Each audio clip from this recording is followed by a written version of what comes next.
Euh, Merci.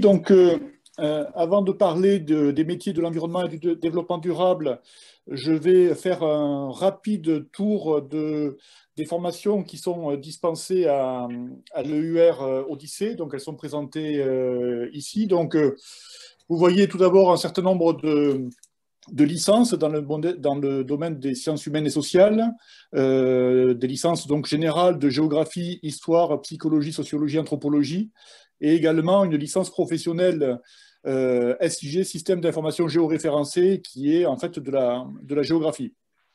Voilà. Ensuite, il y a un certain nombre de parcours de master dans toutes ces disciplines qui ne sont pas forcément classés dans l'ordre d'ailleurs, mais un certain nombre de ces masters sont plutôt des masters à vocation recherche. Certains sont à vocation professionnalisante dans le domaine de la psychologie notamment, et bien sûr dans le domaine de l'environnement et du développement durable, où là, plusieurs masters ont des vocations professionnalisantes. Le master GEDD, gestion environnement développement durable, dont je m'occupe depuis 15 ans et dont je parlerai plus en détail dans quelques minutes. Le master communication et développement durable, et ensuite des masters de géographie, géoprad, aménagement et durabilité des territoires, et le master R, pollution atmosphérique, changement climatique. Voilà. Et parallèlement en plus de ces formations de master, des formations de DU, diplôme universitaire, notamment le DU chef de projet alimentation durable, dont je m'occupe également. Voilà. Alors, si on va vers les métiers de l'environnement et du développement durable, pardon, oui, encore deux. Encore un mot sur voilà, sur les effectifs des étudiants à l'EUR Odyssée, donc une majorité d'étudiants de licence, bien sûr, à peu près 200 étudiants en master, 300 étudiants en master, voilà, et quelques étudiants en doctorat. Ensuite, cette EUR, elle s'occupe donc de différents domaines de recherche en lien entre la société et l'environnement. Donc voilà, environnement, espace, et notamment un des axes forts, c'est la transition socio-écologique. Voilà. Et donc tout ce qui est en lien avec l'environnement.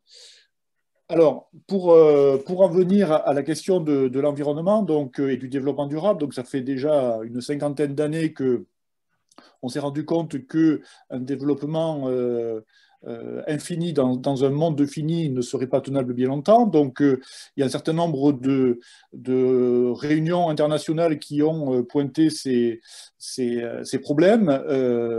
Bon, donc, l'objectif n'est pas ici de faire un cours, mais quand même de dire que toutes ces questions sont présentes et identifiées déjà depuis pas mal de temps, que les derniers grands objectifs qui ont été fixés sont ceux de l'agenda 2030 ou des objectifs du développement durable qui ont été décrits en 2015. Et parmi, vous pourrez trouver ça, bien sûr, sur Internet ou trouver de la littérature, notamment le livre que je propose ici, qui traite de ces questions-là. Et donc, par ces questions, un certain nombre d'enjeux majeurs ont été identifiés, comme lutter bien sûr contre le changement climatique dont on parle beaucoup, l'effondrement de la biodiversité qui est tout aussi important et dont on parle parfois un peu moins, mais les questions liées à la sécurité alimentaire et la promotion de la culture durable, faire en sorte que les villes soient plus résilientes et durables et promouvoir une industrialisation durable et qui encourage l'innovation. Donc on voit par tous ces axes-là, en fait, tous ces enjeux majeurs, et bien que à la fois les collectivités territoriales, les entreprises, les différents acteurs professionnels sont concernés par ces enjeux. Alors, je me propose de parler un peu plus en détail du deuxième, sur assurer la sécurité alimentaire et promouvoir l'agriculture durable, parce que compte tenu du temps et de l'heure qu'il est, on ne va pas pouvoir développer tous les axes, mais donc sur la question de la sécurité alimentaire et agriculture durable, eh bien, là, on peut voir que la situation actuelle n'est pas très respectueuse de l'environnement. Vous avez en haut à gauche l'évolution des pollutions des eaux souterraines par les pesticides, et vous voyez que depuis 2010 entre 2010 et 2018, la situation s'est fortement aggravée. Si on regarde la biodiversité, on a aussi tout un tas d'éléments et d'études qui identifient clairement que les sols, les vers de terre notamment, sont fortement impactés par les pesticides, que la biodiversité, insectes, oiseaux sont aussi en décroissance importante, et en termes de pesticides, un impact avéré également sur les agriculteurs, avec une augmentation de tout un tas de pathologies de type cancéreuse. Donc, le système actuel n'est pas durable, clairement, et donc il faut se saisir de cette question-là et proposer un certain nombre de choses. Donc, pour ce faire, il y a un certain nombre de décisions qui ont été prises à des niveaux internationaux, nationaux, sur la gestion de la biodiversité, sur la gestion de l'eau. Le Grenelle environnement, dont on a beaucoup parlé, qui a proposé un certain nombre d'actions pour augmenter les surfaces agricoles en agriculture biologique, réduire l'usage des pesticides. La loi, plus récemment, la loi Egalim, qui impose 20% de produits bio dans les cantines scolaires et 50% de produits distinctifs de qualité. Voilà, le PNNS, Plan national nutrition santé, qui, comme ça a déjà été dit, nous a proposé de manger, bouger, mais manger des fruits et des légumes, et manger des légumes plutôt bio. Voilà. Donc, j'ai pris cet exemple pour vous dire que quand on travaille dans le domaine de l'environnement, on doit aborder les choses de façon assez transversale, en se basant sur des données scientifiques, en se basant également sur un certain cadre législatif, et ensuite mobiliser les acteurs pour pouvoir mener tout un tas d'actions en faveur de la préservation de l'environnement, d'une agriculture et d'une alimentation plus durable, dans l'exemple que j'ai pris ici. Voilà, donc pour ce faire, donc je vous ai dit précédemment qu'il y avait un certain nombre de formations à l'université dans ce domaine-là. Donc moi, j'ai la charge de la responsabilité d'un master gestion environnement développement durable depuis 15 ans. Donc c'est un master en apprentissage qui se fait sur 2 ans. Cette formation en alternance se fait avec un rythme de 1 mois. Donc les étudiants sont à l'université 1 mois et puis ensuite partent 1 mois dans une collectivité territoriale ou une entreprise, ce qui permet de trouver potentiellement son entreprise d'accueil ou sa collectivité loin de Nice. On a plus de la moitié de nos étudiants qui sont en dehors de la région. Voilà, donc les thèmes abordés sont comme le changement climatique, l'adaptation au changement climatique, tout ce qui est le management par la qualité, sécurité, environnement dans les entreprises, le management opérationnel du développement durable, tout ce qui est responsabilité sociétale des entreprises, tout ce qui est risque industriel, la gestion des ressources, de l'eau notamment, la gestion des polluants et des déchets. Et un des points importants dans tout ça, c'est la gestion de projets. Donc, notre formation présente aussi un pan important sur la gestion de projet.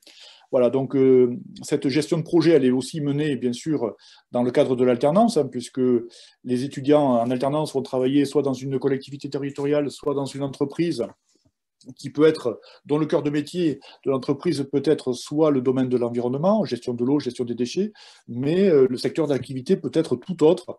On a des étudiants qui travaillent dans des hôtels notamment, dans des entreprises de tout secteur d'activité, et qui travaillent sur des démarches de responsabilité sociétale des entreprises ou dans des services qualité, sécurité, environnement. Voilà. Donc cette formation, elle existe depuis 30 ans, et on a un réseau de plus de 700 diplômés. Elle est en apprentissage depuis 20 ans.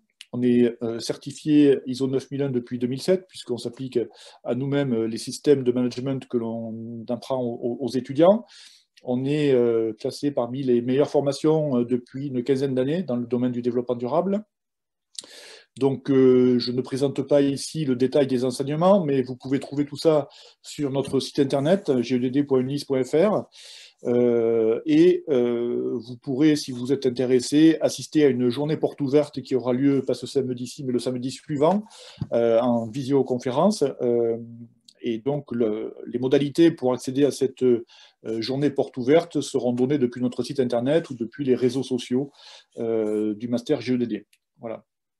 Donc, les candidatures sont actuellement ouvertes depuis le 1er avril, donc il est temps de candidater.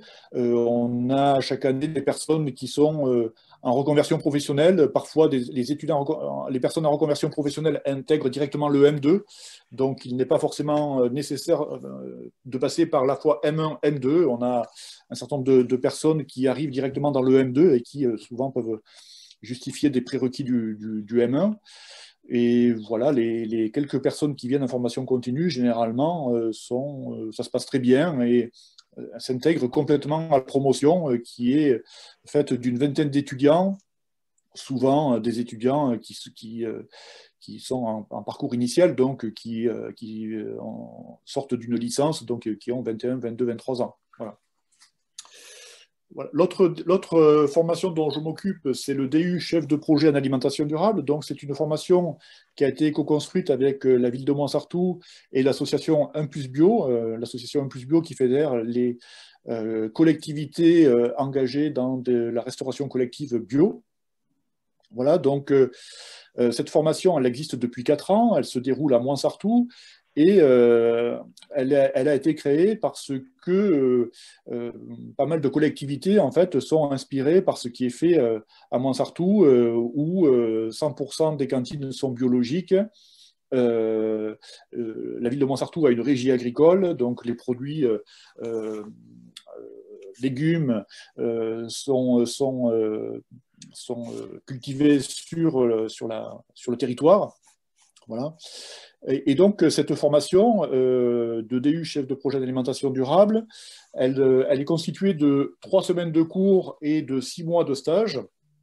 Et au cours de ces 3 semaines de cours et 6 mois de stage, on donne aux personnes tout un tas d'éléments sur la problématique de l'alimentation durable, comme je l'ai rapidement évoqué tout à l'heure, sur les questions d'agriculture, sur les questions alimentation santé, voilà, mais on donne aussi tout un tas d'éléments sur la méthodologie de diagnostic de territoire et sur la méthodologie de gestion de projet.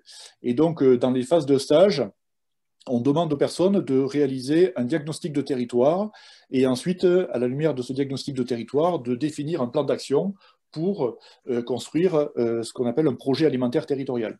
Voilà, donc les personnes à l'issue de cette formation ont la compétence de savoir réaliser un diagnostic de territoire et définir un plan projet, un plan d'action qui va généralement au-delà du stage et qui est rédigé aussi sous forme de fiche action. Donc ces compétences, elles sont ensuite mobilisables, bien sûr, sur des questions d'alimentation durable, mais elles sont mobilisables dans tous les métiers de l'environnement et même au-delà, puisque réalisation d'un diagnostic et plan d'action, voilà, ça concerne d'autres métiers que ceux de l'alimentation. Les promotions sont constituées entre 12 et 24 étudiants. On demande de Bac+3 pour rentrer dans la formation.